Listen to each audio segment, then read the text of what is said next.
kasih saudara-saudari sekalian. Pertamanya saya ingin mengucapkan berbanyak-banyak terima kasih, jutaan terima kasih sebenarnya kepada Yang Mulia Bapak Presiden kerana sudi menerima saya dan delegasi Malaysia sempena lawatan sulung saya sebagai Perdana Menteri Malaysia yang ke-8 ini. Terima kasih Pak. Walaupun dalam suasana menghadapi pandemik COVID-19 dan juga pematuhan ketat pada protokol kesihatan, sambutan yang diberikan oleh pemerintah Indonesia amat luar biasa. Sebelum saya sampai ke sini pun saya terperanjat Pak. Barisan warna-warni menyambut saya ke sini. Terima kasih. Sebagai jiran akrab dan juga negara tonggak ASEAN, Malaysia dan Indonesia mempunyai hubungan yang amat rapat. Saya ingin zahirkan rasa puas hati terhadap tahap hubungan dua hala yang bertambah kukuh di setiap peringkat. Saya percaya melalui semangat serumpun, sebarang isu-isu yang timbul dapat kita rundingkan bersama demi kesejahteraan rakyat kedua-dua negara dan juga rantau Asia Tenggara.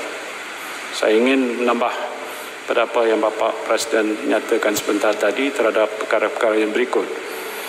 Pertamanya isu Myanmar. Seperti Indonesia, Malaysia juga memandang serius akan keadaan politik semasa di Myanmar yang merupakan satu langkah ke belakang dalam proses demokrasi di negara tersebut. Adalah dikhawatiri pergolakan politik di Myanmar boleh menjejaskan keamanan dan kestabilan di rantau ini. Sehubungan itu saya sangat bersetuju dengan cadangan supaya kedua-dua Menteri Luar diberikan mandat untuk mencari kesepakatan supaya satu mesyuarat khas ASEAN diadakan bagi membincangkan perkara ini dan lebih mendalam lagi. Keduanya ialah berkenaan cadangan pemulaan rundingan reciprocal Green Lane dan Travel Corridor Arrangement Framework. Saya ingin mengambil kesempatan untuk menambah bahawa skim RJLTCA ini bertujuan untuk merangsang semula perdagangan dan pelaburan di antara Malaysia dan Indonesia dalam tempoh pandemik COVID-19 ini. Perbincangan awal telah pun dimulakan di peringkat kerja dan saya juga berharap kedua-dua pihak akan dapat menggiatkan lagi rundingan bagi memperincikan Standard Operating Procedure SOP untuk pelaksanaan reciprocal Green Lane Scheme tersebut ini. Saya juga percaya kedua-dua negara akan mencapai kata sepakat mengenai SOP ini dalam waktu yang terdekat. Apa yang penting ialah pihak berkuasa kesihatan kedua-dua negara perlu meneliti dan juga menilai situasi semasa COVID-19 di kedua-dua negara sebelum ianya dapat kita laksanakan.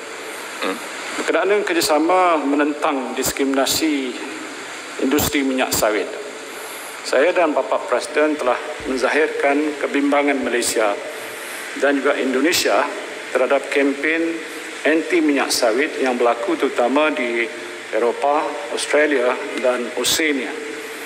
Kempen anti minyak sawit ini adalah tidak berasas dan tidak menggambarkan kelestarian industri sawit dunia serta bercanggah dengan komitmen EU dan kepada WTO mengenai amalan perdagangan bebas. Justru itu saya telah memaklumkan kepada Bapak Presiden bahawa Malaysia juga telah memfailkan tindakan undang-undang ke atas EU pada 15 Januari 2021 di Pertubuhan Perdagangan Dunia WTO, sama seperti yang telah pun dilakukan oleh Indonesia pada Disember 2019 yang lalu. Malaysia akan terus bekerjasama dengan pihak Indonesia dalam isu diskriminasi minyak sawit, utama memperkasakan Council of Palm Oil Producing Countries, dan inilah bagi memastikan kita dapat melindungi industri sawit utamanya bagi menyelamatkan berjuta-juta berkebun kecil yang bergantung hidup sepenuhnya pada industri sawit di Malaysia dan juga di Indonesia.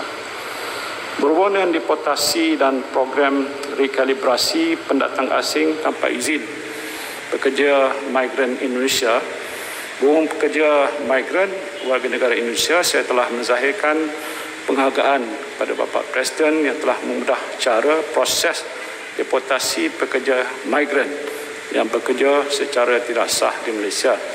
Saya telah memohon kepada Bapak Presiden supaya perwakilan Indonesia di Malaysia dapat mewar-warkan program rekalibrasi ataupun pemutihan ataupun amnesti untuk mereka pulang, dan program rekalibrasi tenaga kerja yang sedang pun berlangsung sehingga bulan Jun tahun ini.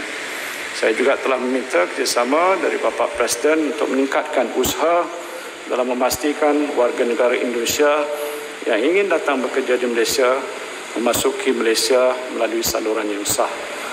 Berkenaan pengambilan tenaga kerja Indonesia dan pengkhidmat domestik Indonesia ataupun PDI, Kerajaan Malaysia akan terus bekerjasama dengan Republik Indonesia bagi memastikan pengambilan dan perlindungan TKI ini dan PDI ini adalah berlandaskan undang-undang negara sedia ada. Malaysia percaya bahawa dengan perbincangan berterusan, kedua-dua negara akan mencapai persefahaman dan persepakatan mengenai MOU on the employment and protection of Indonesian domestic workers in Malaysia selaras dengan ekspresi undang-undang buruh negara masing-masing. Berkenaan dengan kerjasama alam sekitar dan jerebu rentas padan untuk menjaga kelestarian alam sekitar, saya dan Bapak Presiden telah bincang mengenai kerjasama alam sekitar termasuk isu climate change dan jerebu rentas padan di antara kedua-dua negara. Melalui kerjasama ini, agensi yang bertanggungjawab di kedua-dua negara akan dapat berkongsi best available practices dalam pengurusan ladang dan tanah gambut, dan selain itu kedua-dua kementerian yang bertanggungjawab juga akan mewujudkan focal point bagi memudahkan komunikasi dalam isu alam sekitar dan jerebu rentas padan. Perbincangan saya dan Bapak Presiden juga telah menyentuh mengenai MOU Common Guidelines yang merupakan satu inisiatif yang baik bagi memelihara kebajikan dan kesejahteraan nelayan Malaysia dan Indonesia yang menjalankan aktiviti perikanan di kawasan yang punya isu maritim. Malaysia berharap agar kesemua agensi penguatkuasaan kedua-dua negara terus memberikan komitmen yang penuh terhadap pelaksanaan MOU tersebut. Berhubung dengan situasi di Laut Cina Selatan, Malaysia juga berpandangan bahawa isu tuntutan maritim di perairan tersebut dan penyelesaiannya hendaklah dibuat secara aman berdasarkan prinsip-prinsip undang-undang antarabangsa yang diiktiraf secara universal, termasuklah UNCLOS 1982. Semua pihak perlu mengelak dari mengambil tindakan yang boleh menimbulkan ketegangan dan bersifat provokasi, self-restraint, serta juga mengelak tindakan berkaitan ketenteraan ataupun militarisation.